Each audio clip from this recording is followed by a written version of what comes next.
Hello বন্ধুরা, আশা করি সকলে ভালো আছেন। ফুটন্ত গরম দুধের ভেতরে ভেন্ডি দিয়ে অসাধারণ টেস্টের একটা রেসিপি বানানো যায়। আপনারা ভাবতেই পারবেন না যে এত সুন্দর একটা রেসিপি এইভাবে বানানো যেতে পারে। আবার সে পর্যন্ত ভিডিওটা দেখুন।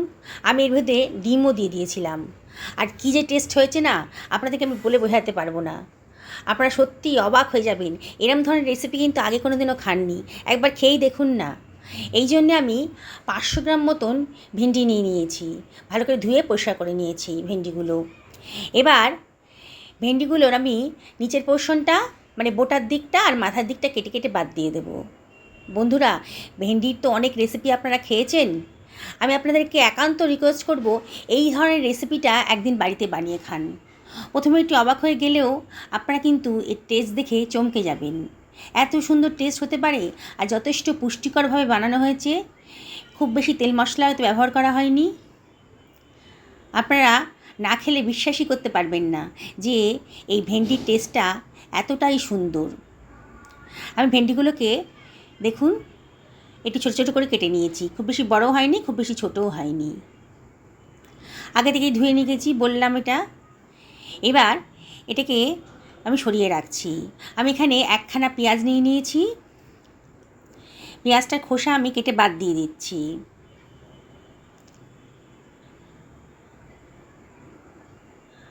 আমি 500 মতো ভেন্ডি নিয়েছি, এখানে একখানা পেঁয়াজই যথেষ্ট। খুব বেশি পেঁয়াজ দেবো না আমি এটাতে। একেবারে নতুন ধরনের ভেন্ডির রেসিপি। পেঁয়াজটাকে আমি এবার মাঝখান দিয়ে কেটে ওপরে সাদা অংশটা কেটে বাদ দিয়ে দেবো। দিয়ে পেঁয়াজটাকে আমি কুচি কুচি করে কেটে নিচ্ছি। বন্ধুরা, ভেন্ডি কিন্তু স্বাস্থ্যের পক্ষে ভীষণই উপকারী, আর এখন বাজারে প্রচুর কচি কচি ভেন্ডি উঠেছে। তাই একদিন এরকম করে খেয়ে দেখুনই না। পেঁয়াজটা কাটা হয়ে গেছে, সরিয়ে রাখলাম। একখানা মাঝারি সাইজের টমেটো নিয়ে নিয়েছি। টমেটোটা আগে থেকে ধুয়ে পরিষ্কার করে নিয়েছি। এবার টমেটোটাকে আমি কুচি কুচি করে কেটে নিচ্ছি।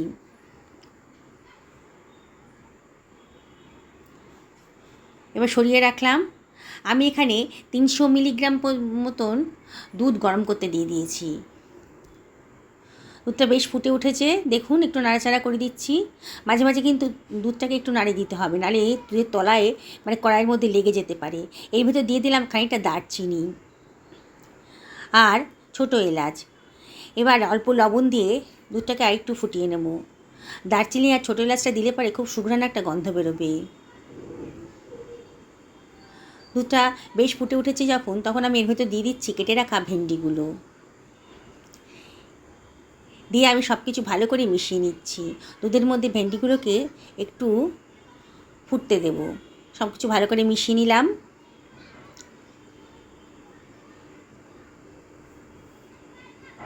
একেবারে নতুন ধরনের রেসিপি। আগে হয়তো এরম ধরনের রেসিপি আপনারা কোনো দিনই খাননি। এবার ঢাকা দিয়ে দেব মিডিয়াম টু লো ফ্লেমে মিনিট 5 জন্যে। মিডিয়াম টু লো ফ্লেমেই দিতে হবে। হাই ফ্লেমে দিলে পরে কিন্তু দুধটা উতলে যাবে। ঢাকা দেওয়া আছে তো, ঢাকাটা খুলে আবার একটু নাড়াচাড়া করে দিচ্ছি। দেখুন ভেন্ডিগুলো কিন্তু বেশ নরম হয়ে যাচ্ছে। এবারে আমি এর ভেতর দিয়ে দিচ্ছি ফাটিয়ে রাখা ডিমটা।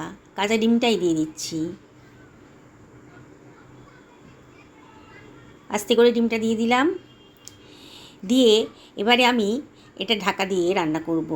প্রথমে নাড়াচাড়া কিছু করব না, এটা ঢাকা দিয়ে দেবো আবারও 5 মিনিটের জন্য, একেবারে লো ফ্লেমেই দিতে হবে। বললাম না দুধ আছে, নাহলে উতলে যাবে। 5 মিনিট বাদে দেখুন এবার একটু নাড়াচাড়া করে দিচ্ছি।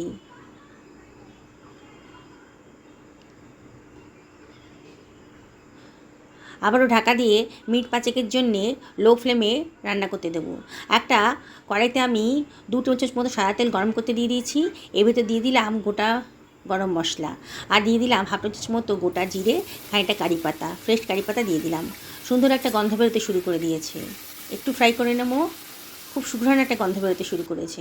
এবার দিয়ে দিচ্ছি কেটে রাখা পেঁয়াজ কুচিটা, দিয়ে একটু নাড়াচাড়া করে দিচ্ছি। বন্ধুরা, রেসিপিটা বানানো কিন্তু একেবারেই সোজা। একবার দেখলে এটা যে কেউ বানিয়ে ফেলতে পারবে, কিন্তু এর টেস্টটা আপনারা কল্পনাও করতে পারবেন না। যখন রান্না করে খাবেন তখনই বুঝতে পারবেন যে কী অসাধারণ টেস্টি হয়েছে। হাফ টেবিল চামচ মতো হলুদের গুঁড়ো দিয়ে দিলাম। আর দিয়ে দিচ্ছি হাফ টি চামচ মতো জিরের গুঁড়ো, হাফ টি চামচ মতো লঙ্কার গুঁড়োও দিয়ে দিলাম। এবার হাফ টি চামচ লবণ দিয়ে দিলাম, দিয়ে একটু নাড়াচাড়া করে নিচ্ছি, একটু ফ্রাই করে নেবো আর কি। গ্যাসের ফ্লেমটা হাইতেই রেখেছি, আর অনবরত কিন্তু নাড়তে হবে। এবার দিয়ে দিচ্ছি টমেটো কুচিটা, দিয়ে সব কিছু ভালো করে মিশিয়ে নিয়ে এগুলোকে ফ্রাই করে নিচ্ছি। অনবরত কিন্তু নাড়তে হবে, নাহলে কিন্তু কড়াইয়ের মধ্যে লেগে যাবে, তখন খেতে আর ভালো লাগবে না। দেখুন, দেখেই মনে হচ্ছে মশলাটা কিন্তু কষানো হয়ে গেছে। এর ভেতর দিয়ে দিচ্ছি কাঁচা পাকা কতগুলো লঙ্কা। এই রান্নাটা খুব একটা ঝাল হবে না, তাও যদি আপনারা ঝাল খেতে পছন্দ করেন তাহলে কাঁচা লঙ্কাটা দিয়ে দিলাম। এবার গ্যাসের ফ্লেমটা অফ করে কড়াইটাকে আমি সরিয়ে রাখছি। এদিকে আমার ভেন্ডিটা কিন্তু অনেকটাই নরম হয়ে গেছে। দেখুন, গ্যাসের ফ্লেমটা হাই করে আবার একটু নাড়াচাড়া করে দিচ্ছি। এবারে ভেজে রাখা পেঁয়াজ কুচিটা আমি এর ভেতর দিয়ে দিচ্ছি,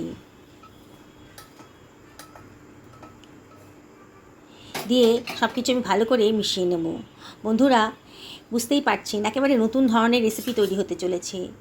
আপনারা সত্যি যখন খাবেন না, নিজেই চমকে উঠবেন যে এত সুন্দর টেস্টি রেসিপি এভাবে বানানো যায়। সব কিছু খুব ভালো করে মিশিয়ে নিয়েছি, গ্যাসের ফ্লেমটা হাইতেই রেখেছি। এবার এর ভেতর দিয়ে দিচ্ছি হাফ টি চামচ মতো লবণ, লবণটা একটু বুঝে শুনে দেবেন। আর দিয়ে দিচ্ছি হাফ টি চামচ মতো চিনি, চিনিটা অপশনাল, তবে দিলে পরে কিন্তু খেতে টেস্ট লাগবে। এক টি চামচ মতো কর্নফ্লাওয়ার দিয়ে দিলাম, একটু মাখো মাখো হবে, ক্রিমি ক্রিমি ভাব আসবে, সেই জন্যে দিয়ে দিলাম। অনেকেই হয়তো ভেন্ডিটা খেতে পছন্দ করেন না, কিন্তু এই রেসিপিটা যদি একবার করে খান না, তাহলে কিন্তু বাজার থেকে কিলো কিলো ভেন্ডি কিন্তু কিনে আনবেন এই রেসিপিটা বানিয়ে খাওয়ার জন্যে। দেখুন কত সুন্দর দেখতে লাগছে, আর গ্রেভিটাও কিন্তু বেশ ঘন হয়ে গেছে, মাখো মাখো হয়ে গেছে। আবার একটু নাড়াচাড়া করে দিচ্ছি, একটু শুকনো শুকনো হবে, মাখো মাখো হবে আর কি। এবারে হয়তো দিয়ে দিলাম এক টি চামচ মতো গোলমরিচের গুঁড়ো, একটুখানি কসুরি মেথি হাতে ডলেও দিয়ে দিলাম, দারুণ সুন্দর টেস্ট আসবে। সত্যি বলছি বন্ধুরা, একবার অন্তত করে খান। নানান ধরনের রেসিপি তো আপনারা প্রায়ই করেন ভেন্ডির, তো একদিন এটা করে খেলে আপনাদের মনে হবে যে সত্যি ভেন্ডির একটা নতুন স্বাদের রেসিপি কিছু খেলাম। দেখুন কত সুন্দর দেখতে লাগছে, এটাকে আমি সার্ভ করে দিচ্ছি। নতুন বন্ধুদেরকে রিকোয়েস্ট করবো আমার চ্যানেলটা সাবস্ক্রাইব করার জন্যে, পাশে থাকা বেল আইকনটা অবশ্যই ক্লিক করে দেবেন, তাহলে আমার রান্নার নোটিফিকেশানটা আপনারা চটজলদি পেয়ে যাবেন। পুরনো বন্ধুদেরকে অনেক ধন্যবাদ, তাদের সাপোর্টের জন্য এত দূর আসতে পেরেছি। তাও রিকোয়েস্ট করব, লাইক শেয়ার কমেন্ট করতে কিন্তু ভুলবেন না। আপনাদের সুন্দর সুন্দর কমেন্ট আর লাইক পেলে পরে আমি ভিডিও করার উৎসাহ বোধ করি। দেখুন বন্ধুরা কত সুন্দর দেখতে লাগছে। যাকে খাওয়াবেন না, সেই কিন্তু আপনাকে এই রেসিপিটা কেমন করে বানিয়েছেন প্রথমভাবেই প্রশ্ন করবে। সত্যি বলছি বন্ধুরা, সত্যি অসাধারণ। এটা লুচি, রুটি, পরোটার সাথে কিন্তু দারুণ খেতে লাগে। আমার এখনও রুটি তৈরি হয়নি, তাই আমি নিয়ে মুখেই টেস্ট করে দেখছি। সকালে ভালো থাকুন এই কামনা করে ভিডিওটা এখানে শেষ করলাম। নমস্কার নেবেন।